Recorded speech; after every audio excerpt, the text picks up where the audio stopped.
आपण पाहत आहात सच का साथ SS न्यूज। वंचित बहुजन आघाडीचे सर्वेसर्वा प्रकाश आंबेडकर तेलंगणा हैदराबाद येथे एका कार्यक्रमानिमित्त उपस्थित होते। यावेळी त्यांनी BRSचे नेते KTR यांच्या निवासस्थानी सदिच्छा भेट दिली।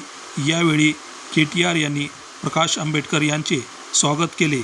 यावेळी BRSचे अनेक नेते व तसेच कार्यकर्ते मोठ्या संख्येने उपस्थित होते।